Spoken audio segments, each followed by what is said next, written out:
सुप्रभात बच्चों। ऑनलाइन कार्यक्रम में पुनः आपका स्वागत है। बच्चों, आज हम कक्षा 5वीं व्याकरण संबोध के पाठ 3 शब्द रचना के बारे में चर्चा करेंगे। पाठ 3 शब्द रचना। आओ मिलकर शब्द बनाएं, अपनी भाषा का ज्ञान बढ़ाएं। रूढ़ यौगिक योग ऋण बनाएं, विकारी अविकारी से शब्दों का एक कोष बनाएं। बच्चों, पिछली कक्षा में हमने पढ़ा कि वर्णों के सार्थक मेल से शब्द बनते हैं, जैसे सूरज, पेड़ इत्यादि।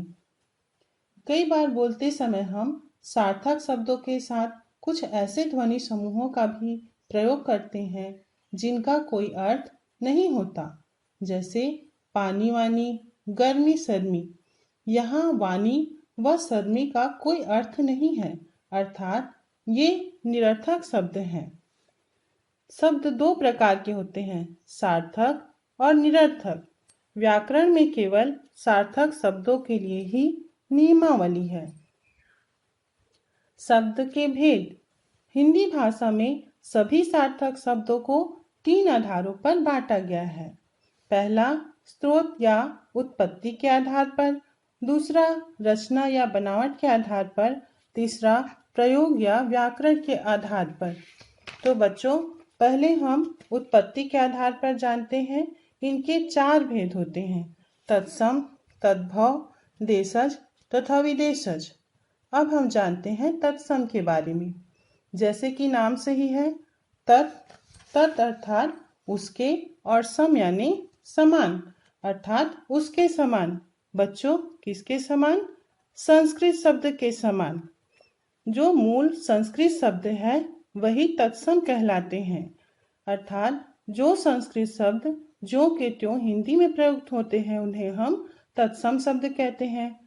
जैसे जल, पृथ्वी, सूर्य, सर्प, प्रथम, वायु आदि।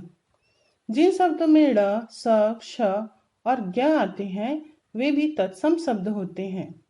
अब जानते हैं तद्भव। तद्भव मूल रूप से संस्कृत शब्द से आए हैं, जो कि उसका विकृत रूप है। तद अर्थात उससे और भव यानी उत्पन्न, अर्थात उससे उत्पन्न, अर्थात संस्कृत भाषा से उत्पन्न। हम कह सकते हैं जो शब्द संस्कृत शब्दों में कुछ बदलाव के बाद बने हैं उन्हें हम तद्भव शब्द कहते हैं, जैसे सूरज, सांप, पहला, घी आदि। अब इसके कुछ उदाहरण देखते हैं। तत्सम और तद्भव। वट, बड़, दंड, डंडा, सर्प, सांप, अग्नि, आग, जिह्वा, जीभ, कोकिल, कोयल, पृष्ठ, पीठ, गृह, घर, काष्ठ, काठ। तीसरा प्रकार है देशज शब्द। देश धन ज यानी जन्म लेना, अर्थात जो देश में ही जन्मे या उत्पन्न हुए हैं उसे हम देशज शब्द कहते हैं। देश में ही प्रचलित विभिन्न बोलियों और जो भाषाओं से बने होते हैं, जैसे पेट, कलाई, पगड़ी, खिड़की, गाड़ी, जूता आदि। इसे हम देसी शब्द भी कह सकते हैं। चौथा है विदेशी शब्द। वे शब्द जो दूसरे देशों की भाषाओं से हिंदी में आए हैं उन्हें हम विदेशी या विदेशज या आगत शब्द भी कहते हैं। इसे हम विदेशी शब्द भी कहते हैं, जैसे अमीर, रेडियो, स्कूल, स्टेशन आदि। अब देखिए संकर शब्द किसे कहते हैं? जो दो विभिन्न भाषाओं के शब्दों से बना होता है उसे हम संकर शब्द कहते हैं। जैसे वर्ष एक संस्कृत शब्द है और गांठ हिंदी, दोनों के मिलने से एक शब्द बना वर्षगांठ।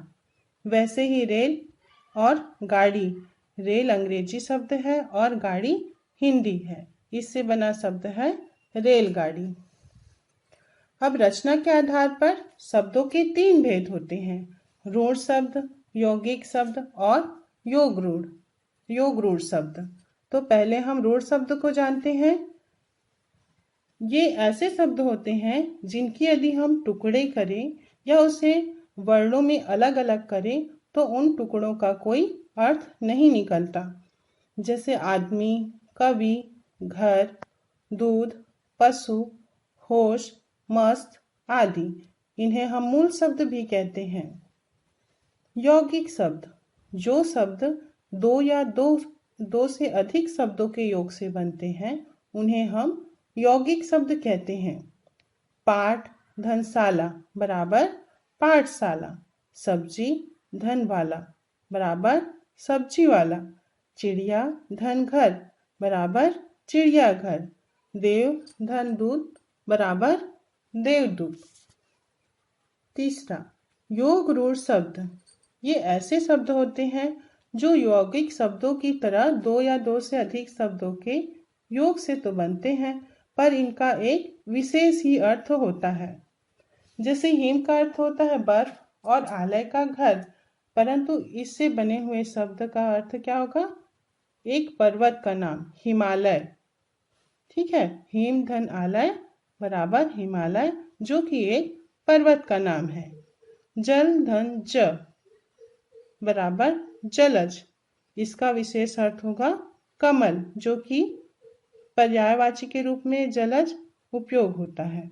इसका उदाहरण है दशानन, नीलकंठ, पीताम्बर, लंबोदर, जलद आदि इनके उदाहरण हैं। प्रयोग के आधार पर शब्द के दो भेद हैं, विकारी और अविकारी। विकारी शब्द जिन शब्दों का रूप उनके प्रयोग के कारण बदलता रहता है, हम उन्हें विकारी शब्द कहते हैं। बच्चों, संज्ञा, सर्वनाम, विशेषण तथा क्रिया विकारी शब्द ही होते हैं, क्योंकि यह लिंग, वचन और काल आदि के अनुसार इनका रूप बदलता रहता है। उदाहरण के लिए संज्ञा शब्द लड़का, लड़के, लड़कों। सर्वनाम शब्द वह, वे, उसने, उनके, उन्होंने। विशेषण शब्द गोरा लड़का, गोरे लड़के आदि। क्रिया शब्द जाता है, जाते हैं, गया, गए, जाएगा, जाएंगे। अविकारी शब्द जिन शब्दों में कभी भी किसी भी स्थिति में कोई परिवर्तन नहीं होता उन्हें हम अविकारी या अव्यय कहते हैं।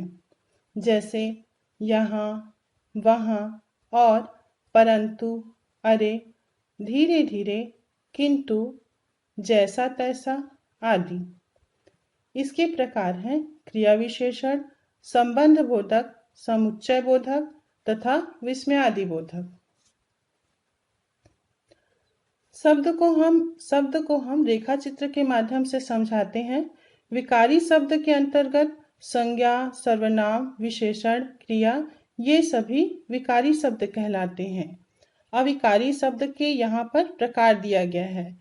क्रिया विशेषण, संबंध बोधक, समुच्चय बोधक, विस्मयादि बोधक। ये अविकारी के 4 प्रकार हैं। बच्चों, इसे आप और ध्यान से देखेंगे और शब्द रचना को ध्यान से पढ़ेंगे। धन्यवाद।